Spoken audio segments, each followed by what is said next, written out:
Let's get started because we got quite some ground to cover. A warm welcome from my side, from our side. Yeah. This is me, Juergen, and my dear friend Josh here up on stage for you. Hi. So we are here today To take a selfie. Now, to take the mandatory Josh Long selfie. Sorry, so that has to be. what we're going to do, there's a lot of you. We're going to take a selfie, and I want you to all get into a group huddle. Yeah. Or not. Fine. Okay, don't do that. Don't Just keep sitting. We're going to take a selfie. Just sit a still. second. Just pretend like you're happy. Yeah. Wait. Okay, can we turn on the lights, friends? Lights, camera, audience.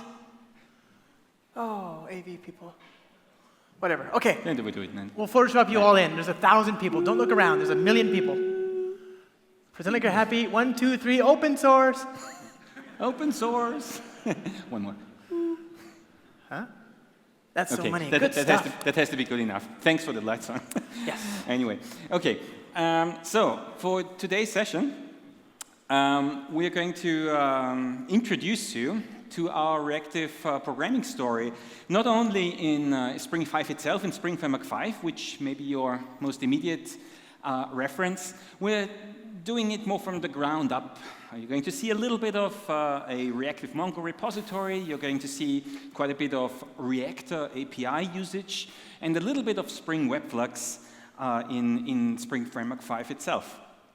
The motivation for reactive programming in general is worth a talk on its own, but I'm going to give you a brief introduction. We decided a number of years ago to focus on a Spring-style reactive programming model, and it's been a long time coming, finally released now, out of the R&D stages right into Spring Framework 5.0 proper. So the Spring Framework 5.0 release, GA planned for late July, is going to include the entire reactive programming story. However, we are not just starting from scratch. We're actually building on a project called Reactor, currently approaching its 3.1 release. Project Reactor is a key piece in the puzzle. It's our core reactive engine. It's a separate project, not Spring branded, because it's broader in terms of its field of use, but it is the foundation of everything we are doing in the reactive space in Springland. So Project Reactor essentially is a reactive kernel along the lines of RxJava. So just maybe a quick opportunity. Who's familiar with RxJava? At least a little bit familiar with it. All right. Well, that's great because you're going to find yourselves comfortable with Reactor's API as well. Reactor and RxJava are very much aligned in terms of their terminology, in terms of their operators, their signatures. However, Reactor is a more focused, tighter arrangement. It's Java 8 based, can make use of Java util function interfaces out of the box. It's more server oriented, and it's distilled down to 2 entry-level types called Flux and Mono. So just in case you wonder what Flux and Mono means, it's going to reappear many times in this talk. Those are the 2 essential Reactor API types, comparable to RxJava's observable and single, or flowable, maybe. They basically represent an entry point into composing a reactive processing pipeline with many convenience operators and certain semantics attached. Flux representing a hot stream of elements, and Mono representing a single element or none. Both reactively enabled, both implemented as reactive streams publishers. So what's reactive streams? Reactive streams is an industry initiative, several collaborators, both from Lightband, Akka, RxJava, and Project Reactor on Pivotal's end, where there is a consensus on the underlying mechanism, your choice of infrastructure interacting with each other at the lowest level through the reactive streams mechanism. Reactive streams is a very straightforward specification. It's basically just a bunch of interfaces, a publisher type, a subscriber type, agreeing on a subscription with a very straightforward minimal mechanism for implementing a degree of flow control at runtime. Reactive streams is essentially something you're not working with directly, really. But the pieces of infrastructure that you're using when composing a reactive stack agree on the reactive streams mechanism underneath the covers. So RxJava 2 is reactive streams enabled. Project Reactor is designed for reactive streams out of the box. Many modern-day reactive streams are reactive data store drivers are reactive streams based. And this mechanism of flow control, we're going to get back to that, is called back pressure. And we're going to elaborate a little bit on what that really means a little bit later on. All right, this is essentially what we started with. But in the end, we're building an entire stack for modern-day reactive applications, reactive web applications in particular. So let's get right into it with a little bit of code. A little bit. Right on. So I think we should, building upon that, we should build a sample application, something that we can use to demonstrate the different pieces in the stack. And we'll start with Reactor as the baseline. You'll see Reactor throughout the code that we're going to look at today. But remember, at the end of the day, that is just the foundation, right? We can't build a modern application without stuff above that, right? And so this is where Spring has the opportunity to really come into its own and shine, is that end-to-end sort of experience. So we're going to build a sample application. Let's build an application that manages, let's say we had a service, some sort of service on the internet, some sort of service that allowed us to manage or interact with movies, right? And in colloquial English, you could say, you could call a movie a flick, right? And the plural of flick is flicks, right? So if we had some sort of service over the net that allowed us to interact with flicks, some sort of net service that allowed us to work with flicks. And we want to have it in the spirit of what we're talking about here. As Juergen just explained, the Reactor API provides two specializations of the publisher interface in the Reactive Streams initiative. One is called a flux, and the other is called a mono. So maybe we could call our service Netflux, right? So we'll build a very simple application. We're going to build a very simple application to manage movies on the internet, right? And we're going to just a simple demo application. We don't care all that much about it. And we're going to call this the Flix Flux service. And in order to build this application, we're going to use Spring Boot 2.0. Now, mind you, this is still milestones, right? This is not a GA release yet. That's due end of the year, before Spring 1, hopefully. And so we're going to take advantage of early days technology here yet. But even so, there's a lot to play with, right? A lot to work with. So we're going to build an application that takes advantage of Spring support for building web applications, reactive web services. We use Lombok, which is a compile time annotation processor. And then we have to choose a data access technology. And you notice that if I do that, if I go to the data access tier, I can see that there's a lot of different options here. There's Reactive Redis, Reactive Cassandra, and Reactive MongoDB. And there are even other options that are even further still supported by Spring Data. But the Spring Boot project doesn't yet offer auto configurations for those yet. That will come in time. So we're left with these three choices. And we could choose any one of these for now, but I like to use MongoDB because it's very familiar. How many of you are using MongoDB? Just curious. Very curious. Okay, see, MongoDB is a fine choice for our demo because when you want to lose all your data for no apparent reason at random times, and you want to lose it reactively, there's no better technology than reactive MongoDB. So we use reactive MongoDB. There we go. And we're going to hit generate. And that'll give us a zip file, right? Hopefully, Wi-Fi permitting, that we can open up in our IDE. So here we are. Downloads, unzip. Flux service, go to the directory here, and I'm just going to open this up in my IDE, and it doesn't really matter what IDE you're using. There are very few of us who can do expert things in text editors, like Dr. Subramaniam, my hero and friend, but I'm going to use an IDE. I've got IntelliJ, JetBrains, that's one fine choice. Eclipse is fine, NetBeans is fine. How many of you are using Eclipse? I'm just curious. Just curious. Good stuff. Right on. What about IntelliJ? Okay, that is... Woo. What about NetBeans? What about NetBeans? Anybody? Okay, very good. Right on. So while we're at it, who's been using start.spring.io before? Just curious. Right on. Cool, very cool. And what about Emacs? Are you here, sir? Is the Emacs guy here? There's always one guy. Every single conference, every single city, continent, and country that I go to, I ask that question, and it's the same human being. The same object identity. I say, who uses Emacs? And he says, I do, and then he leaves. Presumably to troll again. At any rate, we've got an application, right? We've got a very simple application. And what we're going to do is we're going to build an application that manages movies. So the first order of business is to build just that, a movie POJO, an entity that we can persist in the database using Spring Data MongoDB. So I've got the @document annotation here that signals that this is going to be persisted as a document in the MongoDB database that I've got running on my machine. I'm going to give it a primary key, a surrogate unique key there, and I'll give it a field, string title, okay? Title, okay?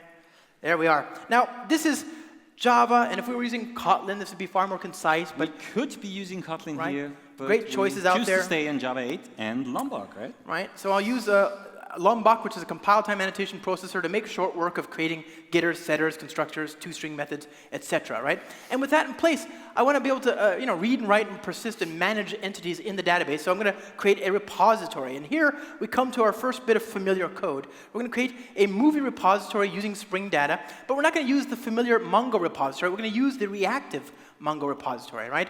This is very similar to the regular Mongo repository, except that the return values are publishers, and the input parameters are also publishers, right? So this is a mono, it'll return 0 or 1 values. This is a flux, it'll produce 0 to n values, right? And we have that, and now we can actually save data into the database. I want to have some sample records with which to work. So we're going to provide an object that implements command line runner. Now, command line runner is a component in Spring Boot. It's an interface in Spring Boot that when Spring Boot starts up, it's going to call the run method as a callback, allowing us to do any kind of initialization work that we want to do before the traditional request response flow of the application. This is your public static void main args array, for example, right? So what I want to do is I want to create a bunch of movies, and I want to use the theme of reactivity, of functional programming. I want to use this theme to generate some names. So we're going to say flux.just, and let's go ahead and come up with some movie names, again, inspired by this theme. So one of my favorite options, one of my favorite titles is inspired by my friend Phil Webb, the co-founder of Spring Boot, Silence of the Lambdas, right? Very good, very good. And there's a popular anime, Aeon Flux, right? Or Enter the Mono Void, right? What's that movie? I'm sure some of you can tell me. There's a movie, that's a popular sci-fi movie where they have a flux capacitor. Who can yell that out? Thank you. Back to the Future. I always forget that one, right? Back to the Future. And, I'm sure that you will think of others, and if you do think of them, you should stop us right away. That is the most important part of this talk. There's nothing else. So let us know if you find them, or better yet, maybe don't do that, but just tweet it, and we'll make sure to include them in future talks. Let's see, the Fluxinator, right? There we are. Meet the Fluxes, right? Lots of different names there, right? So we've got a flux of names, movie names, right? And what I want to do is I want to take each movie name and I want to map it. I want to say that I have the title. I want to turn it into a movie. Okay, there we are. Come on, computer, do the thing. Very good. And I'm going to pass in the title. The title is title. Okay, and we're going to create a unique ID, random UUID. There we are. And then I want to take that movie and I want to persist it. So I'm going to say flat map movie, or just M, I guess, M. And I'll save it to the repository. Save M. Now, this is interesting. It gives us a response. It gives us a flux, right? Am I done? Has this actually worked? Right? Is this what's going to happen when this code runs? It's almost, right? We specified what needs to happen, but we are not actually triggering it yet because a reactive type, a reactive streams publisher, doesn't actually do anything at all until a subscriber is being registered, and the subscriber is actually asking for elements of data to be published, to be produced. So in order to put this into action, we need to subscribe. Right, so I'll call the subscribe method, and there's the usual suspect. There's a consumer that takes a movie. That's certainly one option, but I'm not really, I'm gonna run this code after everything has been written out, right? So the subscribe method will cause everything to be written out. If I'm interested in the emitted values, the values that are produced by the publisher, I can provide a consumer, but I don't care about those values. I just want them to be written, so that's irrelevant. I can also provide a consumer in the overloaded version that handles the exception, if there is any, a throwable, but I don't care about that. What I really want is a runnable that when the code is done, I can call, and it'll just list everything that we have here, right? So I'm going to say subscribe to all of the data. So I'm going to say print out every single record that comes back and then confirm that we've got it in the database. So here we go. That should be something, right? Let's just run that code and see what we get. Now, it looks like it worked, but something's afoul, right? Something's amiss. There are duplicates. We've got duplicated data. You see, it's already persisted some earlier records from earlier incarnations of this code, of this talk. You know the expression, a broken clock strikes true twice a day?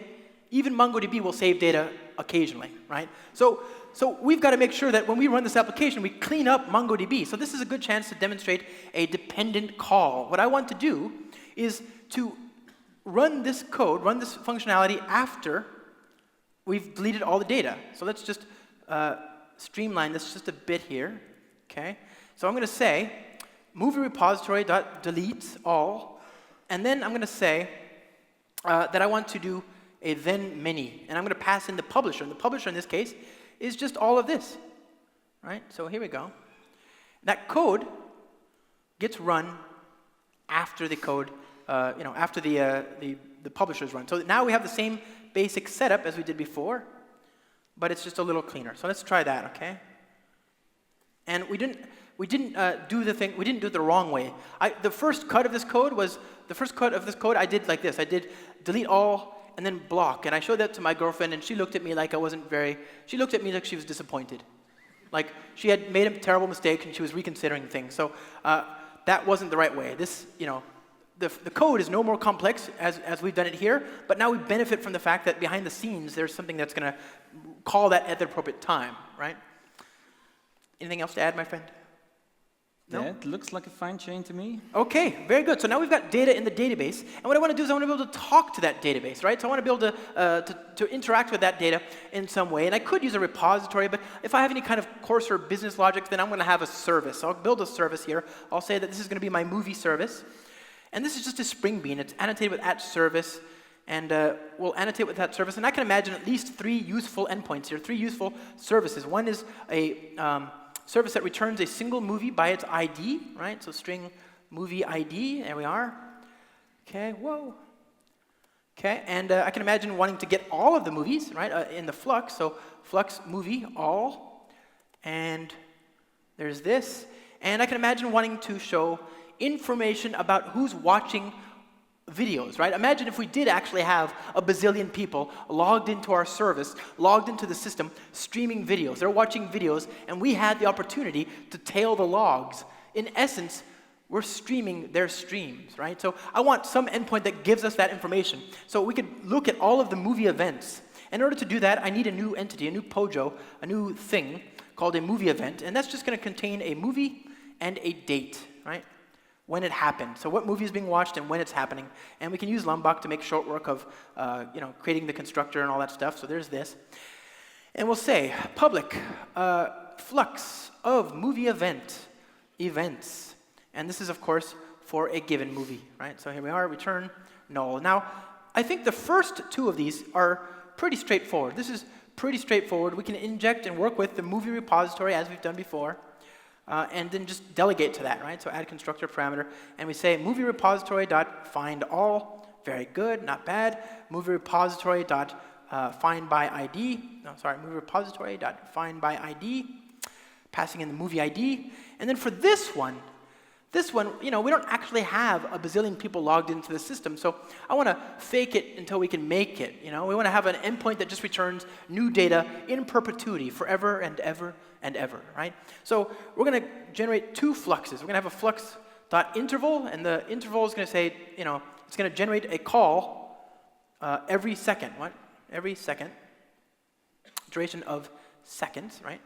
So there's our first flux. It's going to be generating a new value every single interval. And the second flux is going to generate a new movie event whenever it's asked, whenever it's expected, right? So movie event, and we're going to do this by saying flux.fromStream, and I'll use the convenience method stream.generate, and just provide a new supplier object, and that supplier is going to provide a movie event when asked, and then to create the movie event, I need to pass it a movie, and we haven't gotten that reference yet, so let's worry about that in a second, right? We're gonna look it up by using this movie ID in a second here, and we need to provide the date. So let's just imagine the movie's coming in, and we've got a new date every second, right? Every second. Now, what I want to do is I want to grab a new record from the first flux every time. Or rather, a new value from the second flux every time there's a new value from the first one. I want to move in lockstep. I want to gate the production of movie events to the cadence at which I get new intervals, right? So of course, this is going to be limited to one value every second, and we can gate them by zipping them together, right? This is an operator in the reactor library. So I'm going to say zip interval and zip the movie flux, and what that gives me is a flux of tuples. And the flux of tuples has, each value that gets produced is both a long from the first one and a movie event from the second one. And I don't really care about that, the composite value. I just care about the second value, right? So I'm going to say tuple 2 get T2, right? Here we are. So there's that. And I can return that code. Now that's fairly straightforward, 3 fluxes, but I still haven't talked about how I get this, right? This is a dependent value. I can't execute this code until we've arrived at this value. So what we're going to do is we're going to just call the other thing there, and we're going to say, when I get the mono that comes back from this, the thing that has a single value, when I get that mono, I want to transform the mono into a flux. So I'm going to say flat map mini, and just return all this code. Here we are. Okay. There we go. There's our events endpoint, and we're just, it's a synthetic thing, but this gives us the ability to now build a REST API, right? And there's a few ways by which we can do this. Is there anything you want to add to this before we move on, my friend? This is, of course, this events endpoint is sort of a little bit artificial, right? And that it generates artificial events, but it does showcase a few nice things in terms of what Reactor can do. It also, there's a clear hint that there's some scheduling going on in the background, because we are instructing our pipeline to produce a signal every second, and to correlate every time we get that signal, we generate a new movie event. So in the background here, even if nothing's actually happening until the subscriber is registered, it is all prepared to be scheduled on Reactor's scheduling mechanism underneath the covers at runtime. A reactive runtime library, a reactive kernel, has a very specifically tailored scheduling mechanism underneath the covers, usually configured along the powers of the underlying hardware. So basically the number of threads matches with the number of CPU cores. And it does some really smart scheduling of the individual callbacks that we build into our processing pipelines here. And we leave it totally up to the runtime environment to make the scheduling choices for us. So we are kind of declaratively saying what we want at runtime, what we want to happen. We leave it up to the reactive kernel to make the scheduling decisions for us and to defer execution to the best possible degree. So once a subscriber comes in, and once the subscriber is actually capable of processing it, then and only then the reactive engine will start scheduling our actual tasks. Right on. And that we're going to pass these return values to the next level up anyway. So we don't want them to start processing until that is ready to do it. And that next level up in this case is going to be a web tier, right? And so there's a couple of options that we're going to look at. I think we should ever so briefly take a look at the REST controller style. Maybe just do the abbreviated version. So yeah, we have a nice repository. We decided to do a service layer. We would not have to have a service layer necessarily, but it fits our purposes here. We need a web endpoint now, a web controller. And we can as a first cut, we can look at something that should seem altogether very familiar if you've ever used Spring MVC. This is a net new runtime inside of Spring 5. It's called Spring Web Flux, and it looks very familiar. It's very familiar. It's very firm ground for anybody who's coming from Spring MVC. But there are some concessions to the fact that ultimately this is a reactive runtime, not a traditional servlet API. This is the design is intentionally analogous to Spring MVC. It provides a degree of familiarity, reuses the general handler method model, flexible argument signatures, flexible return types. It reuses the actual annotations. So what you're seeing here is REST controller, the mappings, those are all the same, the literally same, identically same annotations that are also being used in Spring MVC. But ultimately, we're building web endpoints for the reactive web framework that we call Spring Web Flux in Spring Framework 5. This is its own web framework with its own limitations and its own semantics. It runs on a reactive engine underneath the covers, on our reactive HTTP abstraction, can run on Netty, which it does here, underneath the covers. It can also be adapted to a Servlet 3.1 container. We actually have dedicated support for Tomcat, for Chedi, for Undertow, not only for their asynchronous I/O mechanisms, but also for their data buffer capabilities. So we can actually build a reactive web stack, not only with Netty, but also, for example, with Tomcat and Chedi. But we're not even dealing with this right now. Let's just assume this is running in a reactive web stack at runtime. The main difference here to Spring MVC is the purpose of the handler method. What is the handler method required to do here? It isn't being invoked within a servlet request thread, and it doesn't own the servlet request and doesn't generate the servlet response. It has a different purpose. It gets invoked, dispatched to at runtime if a corresponding request comes in that matches its mapping. And then the runtime is going to ask for a reactive streams publisher, basically being able to produce a response for the given request. And that's literally what the handler methods return, a reactive streams publisher, a Flux or a mono. Once the runtime environment decides and figures out that it can actually write response elements out to the HTTP response stream back to the client, then it registers a subscriber, and the subscriber is going to start taking elements from our publisher. So it's a very lazy mechanism. If for any reason the response stream gets canceled, if for any reason there's congestion in the network, the publisher is not actually going to produce anything. That's our flow control coming in again.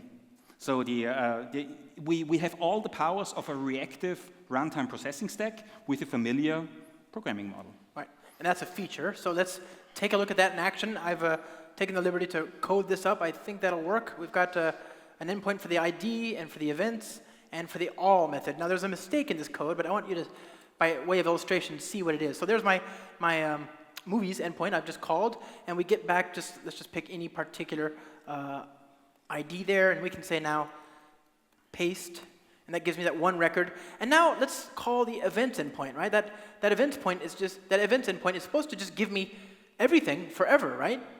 Well, curl isn't expecting that. Curl is a pretty simple client. It doesn't expect to load, JSON that'll last till the end of time, till heat death, right? It's expecting to be able to get to the end of the buffer and then return it to the client and represent it in the console here. It's expecting that because we're calling an HTTP application JSON encoded sort of endpoint. Instead, we need to give it a clue that the data that we're sending back is of a type that may never cessate, right? So we're going to use the server send event protocol here, right? This is a different kind of way of sending data back to the client. And the clients are going to be, they're not expecting to be able to just wait for the response. It's a server sent push, basically. So I can say, given the movies, and I can ask for an ID here. So here's my ID. Okay, copy. We paste that in. Good, no problem. Get the events. Hey, there you go. Very good. So we've now got the data framing. This is going to go on and on and on forever and ever and ever and ever. So long as there are stars in the sky. Mm-hmm. Movies being watched. Movies being by watched. someone in the world. Bugs in your code, just forever and ever and ever. So we've got that, right? We got the service and event thing. That's working just fine. And this is certainly nice. It's a nice approach. But let's take a look at a different approach, right? One that's inspired by some of the other programming models in the ecosystem. If you've ever used Sinatra in the Rails world, or in the Ruby world rather, then that'll feel very familiar. Spark Java and Ratpack and the JVM ecosystem have a similar programming model. Basically, this is called the functional reactive approach. And it's if you haven't used this before, it'll feel a little unfamiliar, but it's very, very cool. The way it works is we create a route function, and we describe in that route function the request predicate, either e.g. that we want to accept requests that come into movies, and then we give it a handler function, a function that's supposed to handle the request. And of course, you can see that, perhaps you can see that, yeah, it's great. Just about. It's great. You can see that this is amenable to being converted into a functional interface, or to a lambda, because it is a functional interface. So I can actually extract this functionality out into a separate component, into a separate method, and then do the work there. So I could, for convenience, I like to create a handler, right? Movie handler. And this is just a component that'll have methods that can be coerced into this lambda type. So here's a movie handler for all methods. Here's another one for, or all movies rather. Here's another one for by ID. And here's another one for the events.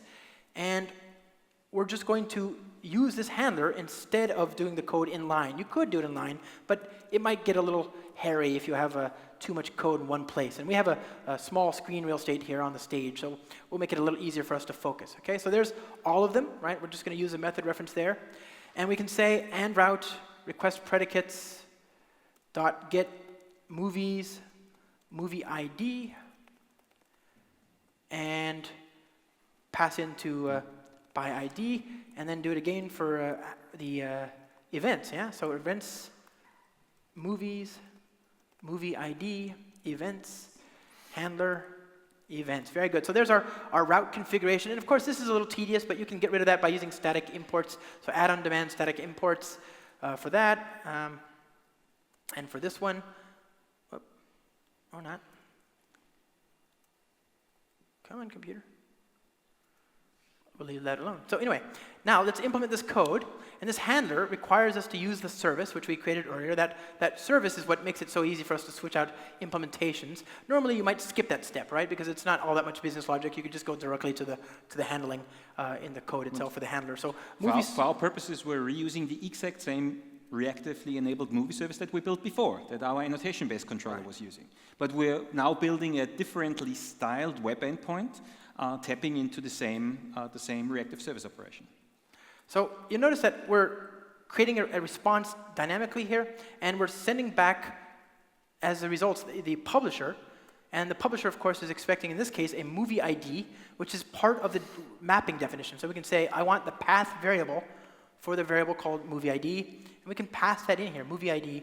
And here, again, we tell the publisher what kind of data we're sending back. Again, in the Spring MVC style handler methods, the runtime, the framework, can infer that by looking at the return value. It's a flux of type movie.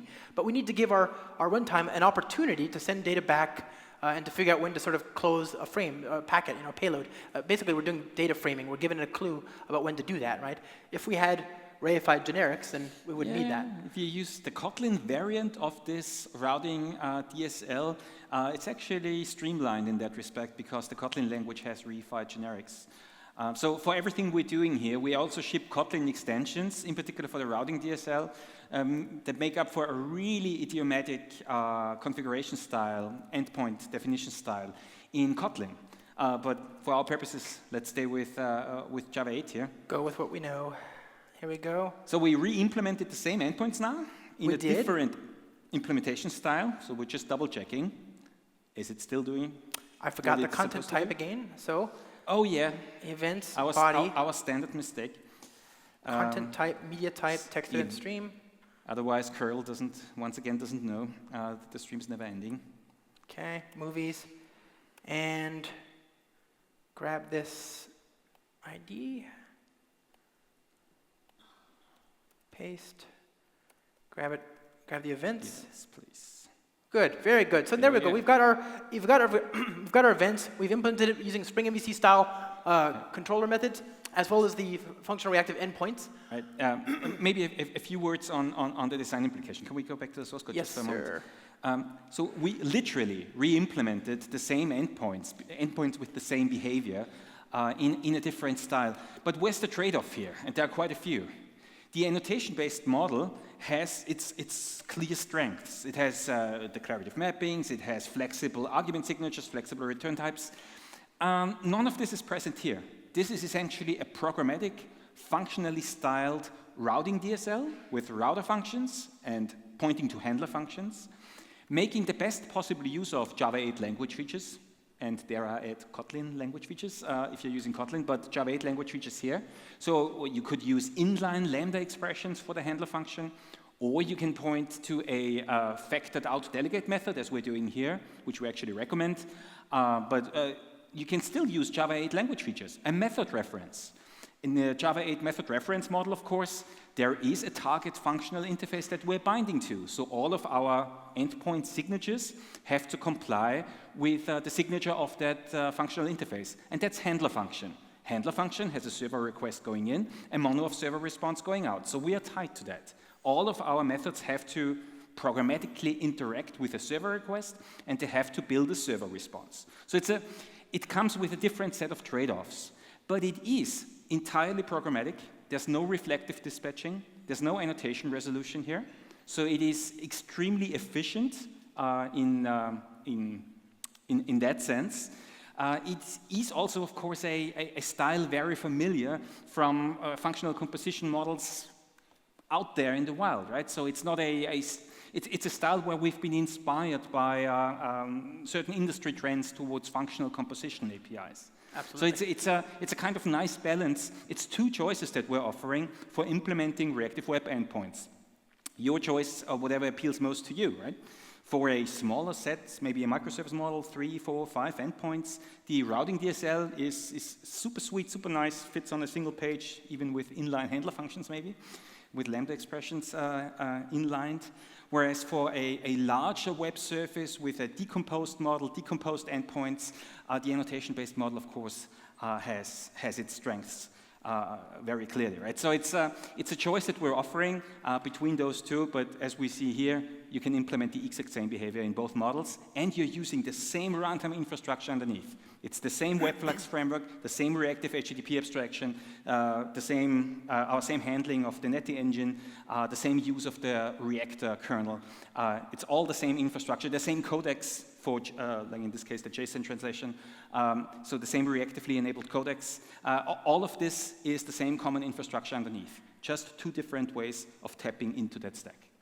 Right on, exactly. So two great choices. Choose the one that you prefer. They're great. They work fine either way. Now, we've got an application. We've built an HTTP service that's talking to a database, and everything so far has been reactive, right? We're not blocking at any level in the application. So the next logical step at this point, usually for me, is I start thinking about security, right? This is going to be an application that I want to deploy, hopefully, and in that world, security is an important factor. So I want to introduce security into this application, and this is an important consideration because the last thing that we want, having gone to all these lengths to introduce reactivity at every layer, from the web tier all the way down to the database tier and then back in the programming model, is to then block or bottleneck at some sort of thread local in this, holding your security context, your authenticated principal. So thankfully, Spring Security 5 is on the horizon, and it has built upon Spring 5 and all of the Reactive APIs that we have therein, and we can use that in our application here. So let's go ahead and just secure this service very, very quickly.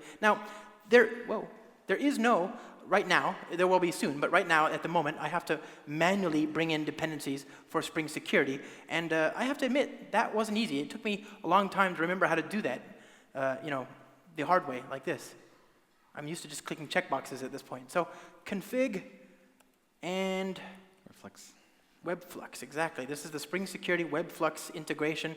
And those are our three dependencies that we need to be able to make this work. And all we want to do, just for our simple example, is we want to have a security configuration. So this is a configuration class that describes the security configuration for this application. And it's going to activate the Webflux security by saying @enable Webflux security, which I think, pretty straightforward. We're going to define it. We need to tell Spring Security how to do authentication, right? It needs to answer the question, given a request, who's making the request? And so we can define a bean of type user details repository, right? And this is just an object that it's going to talk to answer the question, who's making the request. In this case, we'll just give it a hard-coded list of users, right? In a map. It's an in-memory map. You can use whatever you want in a more sophisticated Spring Security application, but for our purposes, this will be fine. So we're going to say user.with username jlong.roles will just be user. Password will be password. And .build, right? There's this, and we'll do the same thing again for Josh, and then this is Juergen. Okay, whoa. Okay, Josh, Juergen, J. Hoeller, and then of course he's also an admin because he's the boss. I really want right? to be an admin here, please. Oh yeah. So there we go. There's Josh and Juergen, and these are, for authentication purposes, we could do authorization. We could make a decision based on the role, whether this person should be allowed to make a request or not. But for now, the default behavior is that when you have a user details repository and nothing else configured, it'll let authenticated requests through and it'll reject the rest. So let's go ahead and give that a go once we've got that started and running. Now, we'll say movies. And that didn't work, right? That's by design. So if you look at the output there, unauthorized. 401 unauthorized. So now we say J. Hoeller password. Okay, there we are. There's our response. That worked as we expected. Now let's prove the negative. Let's get rid of the. Let's tamper with the password here just to make sure we're not seeing a fluke. There we are, 401 unauthorized again. So that's certainly very useful. Now we've got a service. We've got a service that's talking to a database. It's reactively secured. There's a web tier and there's data access layer. We should build a client. Yeah. What if we had a microservice architecture and some other service of ours also implemented in Java with Spring Boot wants to call our FlixFlux service? Imagine. So that's what we want, right? So let's go ahead and build a FlixFlux client, Wi-Fi permitting. Oh, good stuff. Okay, cd downloads unzip fluxflix client.zip, cd fluxflix client, and we'll open up this project in our IDE. And the work here is fairly simple. All we need to do is to build an application that talks to the HTTP service using a web client, using a client that speaks HTTP. And at first blush, this might seem like a use case for the REST template. And the REST template in Spring has definitely served us well, but it is a blocking client by default, right?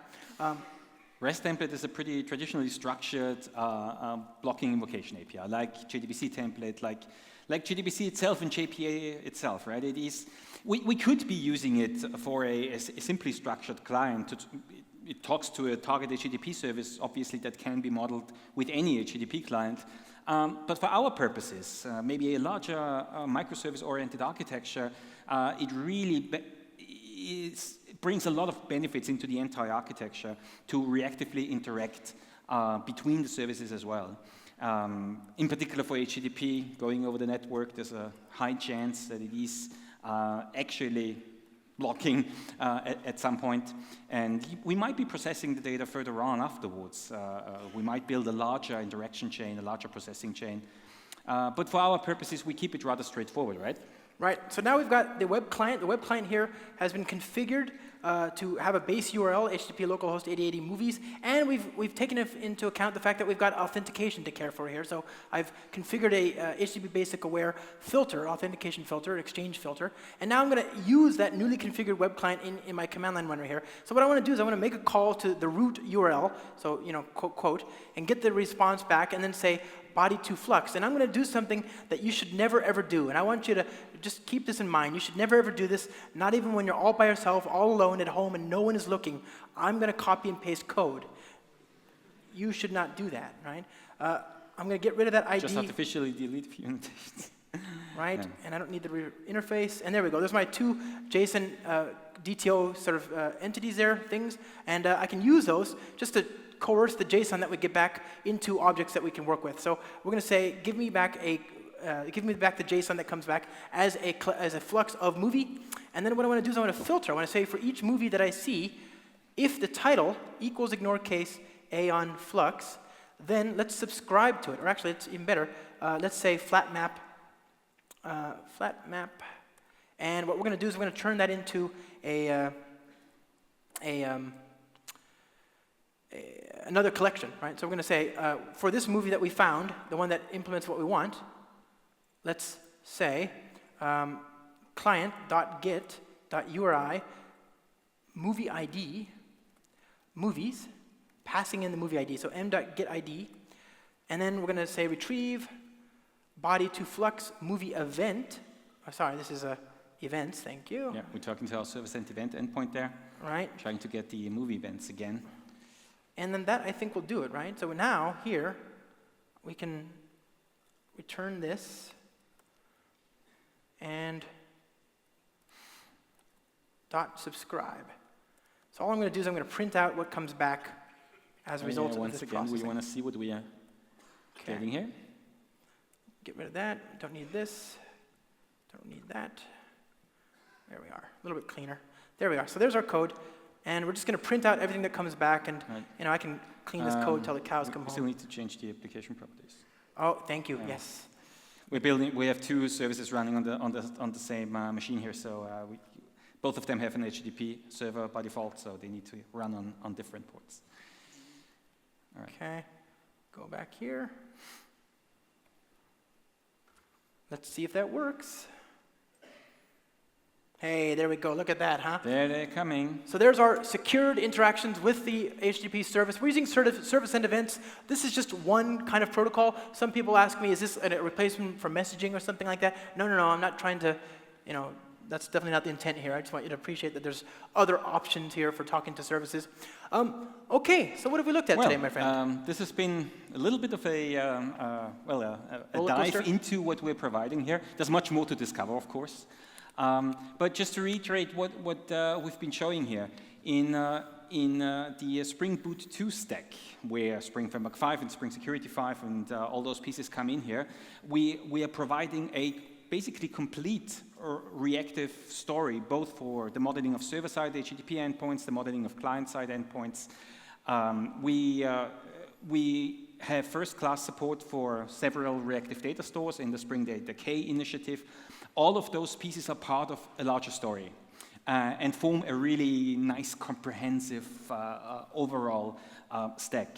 So I'm going to elaborate a little bit more on Spring Framework 5.0, the roadmap, and other themes other than the reactive story tomorrow in my Spring Framework 5 themes and trends talk tomorrow afternoon. And we have a BOF at 19:30, I think in room 2, where we can also have any discussion you guys want to have with us. It's going to be so fun. Yeah. So just to a few key points summarized. The reactive web stack that we're building is based on Project Reactor. Project Reactor is kind of our choice for a reactive kernel. Project Reactor is, of course, very much aligned with functional API styles out there. So if this feels familiar to you, if the operations feel familiar from the Java 8 collection stream API or from RxJava, that's no coincidence. There's a strong inspiration and a close collaboration there. In particular, between RxJava 2 and Reactor, there's been some really fine collaboration. David Karnock, the RxJava 2 project lead, is a committer, a contributor to Project Reactor 3. So there's been really tight alignment between those two, because in the end, Project Reactor is a more focused arrangement. RxJava is used on Android a lot. It's Java 6 compatible still. In Project Reactor, we could really take the opportunity to build a modern 2017 Java 8-based server-oriented reactive kernel. So this is the foundation, and the API with Flux and Mono that you've been seeing here, those are the two essential entry points into the Reactor API that are showing very strongly also in Spring Framework 5. So if you're looking at our API design, Flux and Mono are really key pieces in modeling the reactive processing pipelines that we're exposing and that you're building and providing to our framework. All right, and in terms of the decisions between, do you want to build this kind of web stack over a server-based web stack, that's a topic for another talk, right? We are providing choices here. So we are not actually saying that the reactive web stack is very clearly the only way to go about certain things. It has clear strengths. I mean, the server-sent event endpoint is a great example. It's so natural to implement a server-sent event endpoint in the reactive model. It's a little more awkward to do this in the servlet model, where you have to get out of the servlet thread and kind of... So some things are more natural to model in the reactive world, for sure. But there may be strong reasons why the servlet-based endpoint model is your preferred choice. Number one reason, blocking data store APIs. If you want to keep using JDBC, JPA, thread-bound transactions, by all means, you're going to have an easier ride in an efficient servlet-based stack with Spring MVC, the Spring REST endpoint model on top. So the way I'm seeing this is from the data store up, really. So to put this sweetly and to wrap this up for this session, if you have a data store, if you are able to choose a data store or have already chosen a data store with reactive capabilities and a nice modern reactive driver, by all means try to expose this reactive interaction power through to the web framework.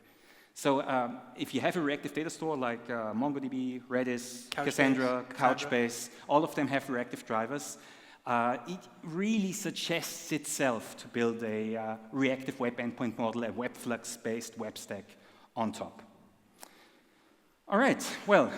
On that note, there is some encouraging news. Last year at Java 1, Oracle alluded to the idea that they want a reactive JDBC story, right? And I have full confidence with their, crack team of engineers. This will be done in the next decade, so it'll be ready for you if you need it, right? That'll be there eventually. There is an asynchronous Postgres driver in the works. I'm not actually sure what the status there really is, but there are initiatives. There are going to be more reactively enabled data stores in the near future for sure.